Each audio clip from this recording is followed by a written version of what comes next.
बिस्मिल्लाहिर्रहमानिर्रहीम। अस्सलाम वालेकुम। मैं हूँ मिसेस राबिया ज़फ़र। आप देख रहे हैं ZN न्यूज़ और हमारे साथ मौजूद हैं ज़फ़र नकवी साहब। अस्सलाम वालेकुम जनाब, अपने प्रोग्राम की तरफ बढ़ने से पहले अगर आपने हमारे चैनल को अभी तक सब्सक्राइब नहीं किया तो उसे जल्दी से सब्सक्राइब कर दीजिए ताकि हमारी हर नई आने वाली वीडियो आप तक पहुँचती रहे। तो बढ़ते हैं आज के अपने टॉपिक की तरफ। आज इमरान खान साहब ने मेलसी में एक धुआंधार खिताब किया और बहुत ही जारहाना अंदाज था। इस पर ज़फ़र नकवी साहब का तज्ज़िया लेंगे और इस खिताब का कम्प्लीटली पोस्टमार्टम करेंगे। इस पर ओवरऑल आप क्या कहेंगे? इसी किस्म का खिताब आप एक्सपेक्ट कर रहे थे? जी बिल्कुल, मैं इसी किस्म का खिताब एक्सपेक्ट कर रहा था, क्योंकि फैसल जावेद साहब के ट्वीट के मुताबिक तो इसमें इंकशाफात होने वाले थे। वो कौन से इंकशाफात? वो जिनको इंकशाफात कह रहे थे वो उन्होंने इंकशाफात किए हैं। मतलब कुछ लोग कह रहे थे ना कि पता नहीं इन्होंने कोई ऐसे इंकशाफात करे। मैंने कल बता दिया था उन्होंने इंकशाफात क्या करने हैं। आप हमारी कल की वीडियो देख लें, वो वीडियो गवाह है। मैंने कहा अमेरिका पे बोलेंगे जी, ठीक है ना उन्होंने। अब आज एक और सुन लीजिए, खान साहब ने फैसला कर लिया हुआ है कि आप मतलब कोई भी आप कह रहे हैं, आप अपने वोटर्स वोटर्स को, मैं कहता हूँ कौमी यूथ को जितना बेवकूफ़ बना लें, हर किसी को पता चल चुका है कि आप असम्बलियाँ तोड़ने पे तुल गए हैं। आपको पता चल गया है कि अगर मुझे असम्बलियाँ तोड़नी पड़ी, जो कि आपके पास रिपोर्ट्स आ रही हैं कि सर बहुत ही ख़तरनाक फिगर आ रहे हैं, अपोजिशन के पास 190 तक का फिगर पहुंच चुका है। आज ख्वाजा आसिफ साहब ने क्या कहा है कि वज़रा भी हमारे साथ राब्ते में हैं। उन्होंने कहा है कि खटक साहब ज़रा इत्मीनान रखें, सुकून रखें। अगर आपने एक का नाम किसी का बताया अपोजिशन का, मैंने सबका बता दूंगा। फिर मैं 16 का बता दूंगा, ठीक है ना। अब आप उसमें देख लें ख्वाजा आसिफ साहब ने क्या कहा है। अच्छा, इससे पहले एहसन इकबाल साहब ने क्या कहा कि वज़रा बैठ के टीवी पे कुछ और बातें करते हैं, वहाँ से निकलते हैं तो हमें फ़ोन करते हैं, वो कहते हैं हमारी इस बात में न जाना, हमारे लिए जगह बनाएं। किसी एक वजीर ने कहा कि ये गलत बयानी कर रहे हैं। ये बड़े सियाने लोग हैं भाई जी। क्या फवाद चौधरी साहब बड़ी बड़ी इतनी प्रेस कॉन्फ्रेंसेस कर रहे हैं, उन्होंने चैलेंज दिया है एहसन इकबाल को या ख्वाजा आसिफ को कि जी आप नाम बताएं। हमने तो आप में से हम में से तो किसी ने भी रब्ता नहीं किया। वज़रा में से वज़ीर आज़म की कॉल्स टेप करके रिकॉर्ड करके ये मैंने ब्रेक की थी, और ये हमारी एक्सक्लूसिव ब्रेकिंग न्यूज़ थी, कल की स्टोरी है। वो वज़ीर आज़म की गुफ्तगू रिकॉर्ड करके कहाँ कहाँ बड़े घर भिजवा रहे हैं। वो बड़े घर दोबारा फिर जो है ना, अब भी किन किन वज़रा के पास वज़ीर आज़म साहब की कौन कौन सी टेप्स मौजूद हैं वो हमें पता है सब कुछ, वो ना उगलवाएं। वज़ीर आज़म साहब को पता चल चुका है खैर से माशाअल्लाह कि अपोजिशन के पास 190 तक के अरकान आ चुके हैं। उनको चौधरियों की भी ज़रूरत नहीं है, उनको MKM की भी ज़रूरत नहीं है, लेकिन साथ वो भी जा रहे हैं, और कभी वो कौन से तरले कर रहे हैं तो कभी कौन से तरले कर रहे हैं। इसी वजह से उन्होंने अपनी इंतखाबी कैंपेन चलाने वाली इंतखाबी मुहिम नहीं चलाई जाती जैसे इलेक्शन की, कंटेनर पे नहीं, मुझे ये महसूस हो रहा था कि कंटेनर पे तो है, जैसे अब उन्होंने माइंड बना लिया कि मैंने अवाम में जाना है, मैंने लोगों में जाना है, मैंने मासूम बनना है, मैंने मजलूम बनना है। मैंने कहा देखो मुझे कैसे निकाला है, मुझे तो अमेरिका ने निकाला है, इन्होंने तो मुझे निकलवाने के लिए अमेरिका से पैसे लिए थे। इन्होंने तो ये कि चूंकि मैं न झुका हूं न बिका हूं न लेटा हूं किसी के सामने, और इन्होंने मुझे निकाल दिया। मुझे तो सजा ये मिली है कि मैं अमेरिका के सामने यूं सीना तान के खड़ा हो गया हूं। वो जो अमेरिका के सामने सीना तान के खड़े हो गए, कभी वो कहते हैं बहादुराबाद जाऊंगा, कभी चौधरियों के गिट्टे गोड़े पकड़ते हैं वहां लेट जाते हैं, कभी किसी के सामने कभी मुने सिलाई को बुला लेते हैं, कभी किसी के सामने हाथ बांध। वो बड़े घर में तो उन्होंने कई दफ़ा हाथ बांधे भी हैं और वो पैगाम भी भेजे हैं, मामला नहीं बन सका। इस तरह से नहीं, मामला बहुत बिगड़ चुके हैं। उनको जो रिपोर्टें आ रही हैं उनको पता है, अपोजिशन को भी पता है। अब आज क्या क्या नहीं कहा ये हम आगे डिस्कस करते हैं। किसी अपोजिशन वाले वो चुप हैं, वो खामोश हैं, उनको पता है उन्होंने जो किस तरीके से वारदात डालनी है, और उनको पता है, इनको पता है कि अब ना तो अदम एतमाद रुकेगी और ना ही नाकाम होगी। ये आप देख लीजिएगा, इनको पता है कि ना वो होना है तो इस तरीके से मुझे असम्बलियाँ तोड़नी पड़ेंगी, और असम्बलियाँ तोड़ के मैं आवाम में आऊँगा, और फिर उसके बाद मतलब मैं कहूँगा कि यार देखो ना मुझे तो इस तरीके से। वो नहीं होने वाला। अब अवाम बड़े बाशऊर हो गए हैं क्योंकि आपने आलू प्याज तक खाने का नहीं छोड़ा। ये मोदी जी ने क्या किया था, पहले उन्होंने पाकिस्तान के खिलाफ तकरीरें करके पहला इलेक्शन जीता था, दूसरे इलेक्शन में वो जो दिल्ली का इलेक्शन था उन्होंने पाकिस्तान के खिलाफ तकरीरें की थी, लोगों ने मुंह पे मार दिया, और इतनी बुरी शिकस्त है उनको। ये चीज़ें नहीं बिकती, ये अब ये जो कार्ड्स हैं ना ये नहीं बिकते, ये परफॉर्मेंस बिकती है। अच्छा, फिर आज हमने देखा कि यूरोप और अमेरिका को ललकार दिया उन्होंने, और ड्रोन की भी बात की, और कौमे यूथ में तो फिर बल्ले बल्ले हो रही है। जी जी, कौमे यूथ में बल्ले बल्ले होगी। हाँ हाँ, खान झुक नहीं रहा और खान बिक नहीं रहा। और जनाब हमारे एक रिलेटिव हैं, हमारे कज़न भी हैं, वो पिछली वीडियो में कमेंट कर रहे थे कि ज़फ़र भाई कम से कम आज तो खान की तकरीर को अप्रिशिएट कर दें। ओ भाई मेरे, मैं आपको बताता हूँ कि अगर आप ऐसे कह दें कि किसी ने अमेरिका को गालियाँ देनी है तो आप एक की बजाय 100 गालियाँ दे दें, इससे क्या फ़र्क पड़ता है। लेकिन जो अमेरिका का रिएक्शन आएगा, जो यूरोपीय यूनियन का रिएक्शन आएगा, उसका क्या होगा। एक बंदा कह रहा था कि जी फलां फलां के जिनके पैसे, ये बल्कि आप खान साहब ने खुद भी कहा है कि जिनके पैसे पड़े हैं ना वो तो अमेरिका को उनको आंखें नहीं दिखाएंगे। भाई उनको छोड़ दें, पैसों को तो उनको तो छोड़ दें ना। चलें, मैं उस पर तो बाद में आते हैं ना। पहले मुझे आप ये बताएं कि ये जो IMF है या वर्ल्ड बैंक है, ये चीचा वतनी में है, ये किधर है? ये भी अमेरिका के कंट्रोल में है, ये भी यूरोप के कंट्रोल में है, मगरब के कंट्रोल में है और अमेरिका के कंट्रोल में है। हमने कर्जा IMF से लिया हुआ है या अलीमा बाजी से लिया हुआ है? मुझे ये बताएं ना। ये FATF किधर है, आप मुझे बताएं। ये आपने किसकी FATF की ग्रे लिस्ट से निकलना है या नैब की ग्रे लिस्ट से निकलना है? आप मुझे ये बताएं कि आपको GPS प्लस का दर्जा किसने दिया है? ठीक हो गया ना, ये अपना तिजारत के लिए, ठीक है। तो उसमें आप ये देख लें कि ये जो तिजारत के लिए यूरोपीय यूनियन ने आपको जो दर्जा दिया है GS प्लस का, तो उसमें आपको क्या है कि अगर वो उन्होंने आपका वो दर्जा ख़त्म कर दिया तो आपकी तो सारी की सारी जो एक्सपोर्ट होगी, ख़ास तौर पर टेक्सटाइल की, तो वो तो फिर आप खुद बता दें, वो फिर वो ख़त्म नहीं हो जाएगी तो और क्या हो जाएगी उसके साथ। इस वक्त जो एक्सपोर्ट है यूरोपीय यूनियन के साथ वो तकरीबन कोई 7 अरब डॉलर की है। इस वक्त जो अमेरिका के साथ आपकी एक्सपोर्ट है तो वो तकरीबन कोई 4 अरब डॉलर की है। यानी जो चीज़ें आप भेजते हैं यूरोपीय यूनियन को, वो खैर से वो उसका हुजम बनता है 7 अरब डॉलर, और जो अमेरिका को भेजते हैं वो बनता है तकरीबन को 4 अरब डॉलर।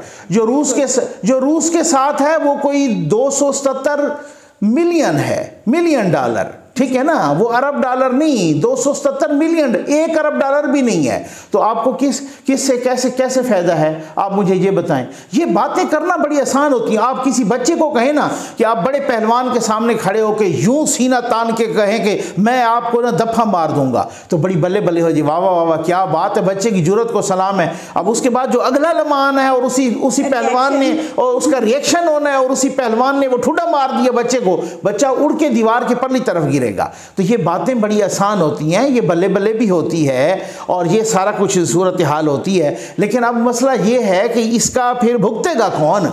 फिर अगर उन्होंने ग्रे लिस्ट से ब्लैक में डाल दिया फिर आप क्या करें? लेकिन खान साहब को परवाह नहीं है। खान साहब ने अपना ही खैर से वो लगानी है कि जी मैंने तो चूंकि असम्बली तोड़नी है, अगर मुझे पड़ जाए और मैं अगर ये जलसों में तकरीर करूं तो मुझे क्या है, भले पाबंदियां लगती हैं तो लग जाएं। मैं तो कहूँगा जी खान न झुका था न बिका था। भाई अगर मुझे ये बताएं कि अगर न झुकने या बिकने वाली बात होती तो ये अभी चंद रोज़ पहले की तो बात है कि ये आप मुझे ये ज़रा बताएं कि भाई ये चंद रोज़ पहले जो स्टेट बैंक को गिरवी रखवाया गया और जो स्टेट बैंक को बेचा गया IMF के हाथों, आप उधर क्यों लेट गए थे? आप उधर क्यों नहीं खड़े हुए थे कि जनाब आपने कहा कि जी मैं तो ये, और वो को ड्रोन शरोन का जिक्र भी कहा। अभी कौन से ड्रोन मारने हैं, किसने अभी किसने कौन से ड्रोन मार? जिन्होंने ड्रोन का जिक्र किया था आपने पूरी तकरीर में परवेज मुशर्रफ का एक दफ़ा भी नाम लिया, क्योंकि आपको पता है कि आपने नाम लिया ना तो परवेज मुशर्रफ ने सारा कच्चा चट्टा वहीं पे बैठे हुए निकाल देना। उन्होंने कहा कि इन्होंने तो मुझसे ये तो मुझसे 100 सीटें मांगने लगे थे इलेक्शन में। मैंने इनको जब वो किया सर्वे तो मैंने कहा आपकी तो टोटली 5 सीटें भी नहीं आ रही, तो मैं आपको 7-8 सीटें दे देता हूँ। तो फिर उसके बाद ये हुआ कि उन्होंने सिर्फ इनको अपनी सीट दी थी, बाकी इनके पास कोई सीट नहीं आई थी। अच्छा। तो जी बिल्कुल उस इलेक्शन सिर्फ अपनी सीट आई थी, बाकी इनके पास कोई सीट नहीं है, वो मियाँ वाली के सीट के अलावा और कोई सीट नहीं आई थी। तो परवेज मुशर्रफ साहब का तो आपने एक दफ़ा भी नाम नहीं लिया और आप कहते हैं मैं अपनी फ़ज़ाइया को कहूँगा कि वो ड्रोन मार गिराएंगे। ये उस वक्त फ़ज़ाइया नहीं थी कि जब एबटाबाद में आए थे वो उसामा को मारने के लिए, उसामा बिन लादेन को, तो फिर उस वक्त फ़ज़ाइया ने क्यों नहीं मारा था? आप मुझे उस वक़्त की कोई जरदारी साहब ने, कोई शहबाज शरीफ ने, कोई किसी ने उनको रोका था, या यूसुफ रज़ा गिलानी ने? कहना आसान होता है ऐसे ही। ये वो इस तरह का होता है ना, जैसे इमोशन से खेलना, जज्बात से खेलना, ये बड़ा आसान होता है जज्बात से खेलना।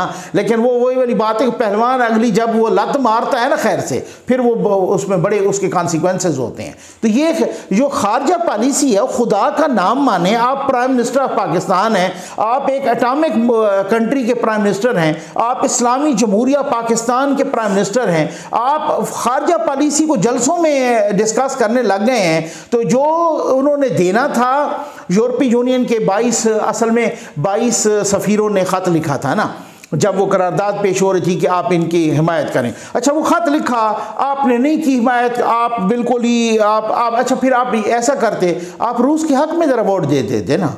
आप क्यों चुप करके आप एब्सटेन क्यों किया आपने वहाँ पे अक़वाम मुत्तहिदा की जनरल असम्बली में? आप रूस के हक़ में दे देते ना। इतने बड़े आप अगर बहुत बड़े महान थे तो आप रूस के हक़ में दे देते, ठीक है ना। पता चल जाता कि आपने अमेरिका की मुखालफत में रूस के हक़ में वोट दे दिया है, रशिया के साथ आप गए हैं, लेकिन उस वक्त तो आप असम्बली से निकल गए, गैर हाजिर हो गए। उस वक्त तो आपने दिया ही नहीं वोट, किसी को भी नहीं दिया। वो क्यों किया आपने? तो उन सफ़ीरों ने अगर ख़त लिखा कि आप रूस के अगेंस्ट वोट करें, अगर ख़त लिखा तो उसको दफ्तर खारजा ने उनको जवाब दे दिया था। बस वो एक सफारतकारी का अंदाज़ होता है। ये जलसे में डिस्कस करना कि जनाब इस तरीके से मुझे वोट मिल जाएंगे, ये वो वाली सूरत हाल नहीं। आजकल अवाम बड़े बाशऊर हो चुके हैं। ये सिर्फ और सिर्फ खान साहब ने कहा कि जी मुझे वोट मिले, अगर मुझे असम्बली तोड़नी पड़े तो मैं आके मजलूम बन जाऊं। वो मजलूम ये शहीद जी जी जी इलेक्शन की तैयारी कर रहे हैं, बिल्कुल ऐसे। फिर हमने देखा कि अखलाकियात की धज्जियां उड़ाने के बाद आखिर में रियासत मदीना और अखलाकियात का दर्स देती है। हाँ बिल्कुल, और बहुत ही नामुनासिब गैर पार्लिमानी गालम गलोच वाली आप यकीन कीजिए, मुझे एक दोस्त ने मैसेज किया, उन्होंने कहा जनाब नकवी साहब ये ज़रा पता करें कि वज़ीर आज़म साहब की लुच्ची तकरीर किसने लिखी है। अब वाकई बात ऐसी है, वो बार बार कहते रहे जनाब फजलू डीजल, फजलू, ठीक है ना, वो गीदड़, नवाज भगोड़ा, शहबाज मालशिया, जरदारी बीमारी, ये अब आप अंदाजा करें, खुदा का नाम माने, क्या इस्लामी जमहूरिया पाकिस्तान के वजीर आजम साहब, ठीक है ना। अब मैं आपको एक बात बताऊं, मैंने एक ट्वीट भी किया है, मैंने कहा इस तकरीर के बाद मुझे शहबाज गिल साहब बड़े मुहज्जब नजर आने लगे हैं। उनकी हर बात और उनकी बातें मुझे बड़ी तहजीब याफ्ता मुझे नज़र आने लगी हैं और अखलाक का पैकर नज़र आने लगी हैं। जिनके लीडर की ये ज़बान हो कि वो फजलू, उनको डीजल, और वो जरदारी बीमारी, और पता नहीं गीदड़ लीडर, और पता नहीं क्या क्या हो, भगोड़ा, और उनकी बेटी, और शहबाज साहब का उन्होंने कहा कि उनको जो भी बूट सामने हो उसको वो पॉलिश करना शुरू कर देते हैं। इसका मतलब उनको सारा कुछ पता तो चल गया है कि सूरत हाल। ये कैथारसिस किया है वज़ीर आज़म साहब ने। ये वज़ीर आज़म साहब ने अपना, जैसे बच्चा नहीं करता कैथारसिस, ये वो कैथारसिस है, उनको पता चल गया है। अगर उनको ना हो तो ये वो कहते हैं ना, ये घोड़ा है, ये मैदान है, आ जाएं और मैं इजलास तलब कर रहा हूँ, इजलास। ये तो वो कहते हैं ना, बड़ी मशहूर है इनके बारे में ना, मैं पहले भी कई वीडियोस में बता चुका हूँ कि खान साहब ने कि वो मतलब वो ये है ना कि वो एक गालिबन वकार साहब थे, ये कौन थे, उन्होंने आउट किया तो वो बंदा बिगड़ गया, और उन्होंने कहा कि जी नहीं मैं तो आउट नहीं हूँ, अंपायर ने उन्हें आउट दे दिया, और उन्होंने कहा नहीं जी मैं रोल अप उन्हें डाल दिया।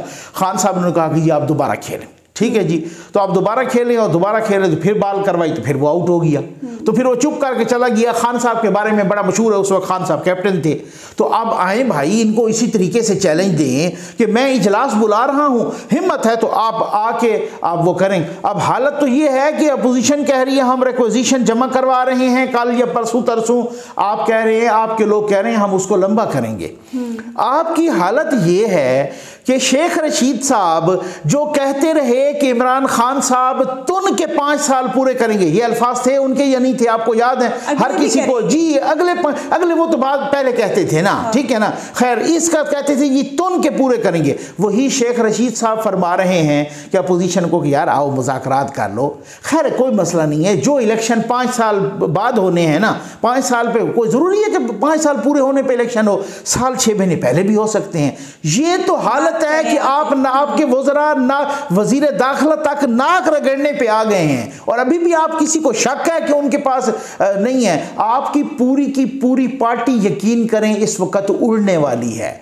पूरी की पूरी पार्टी, जैसे वो कोई पता नहीं कौन कह रहा था ना कि भाई इस वक्त पीटीआई के नेक्स्ट इलेक्शन में पीटीआई का टिकट जहन्नम का टिकट होगा। ये बिल्कुल सियासी जहन्नम का टिकट होगा, कोई लेना नहीं चाह रहा। वज़रा अपनी जगह बना रहे हैं, एमएनएज अपनी जगह बना रहे हैं, एमपीएज अपनी, एहसान इकबाल साहब ने कहा है ना, एमपीएज अपनी जगह बना रहे हैं। हर बंदा इधर उधर तितर बितर हो रहा है। आप यकीन करें कि मैं आपको बताता हूं कि एक सहाफ़ी ने, मुझे दोस्त ने कहा है कि जो एक इनके वज़ीर आला हैं, उन्होंने मुझे कहा है कि यार जिस तरीके से मैंने जो है ना खान साहब को अब की बार परेशान देखा है ना, इतना मैंने घबराया हुआ नहीं देखा था। और वो नज़र आ रहा है, वो खान साहब घबराहट से बौखलाहट और बौखलाहट से ख़तरनाक हो गए हैं। और उनका नज़र आ रहा था किसी को, या आप किसी को बेवकूफ़ बना लें, ठीक है ना, लेकिन सवाल ही पैदा नहीं होता। आपका चेहरे के तासुरात बता रहे हैं, आपका अंदाज़ बता रहा है, अंदाज़ गुफ्तगू बता रहा है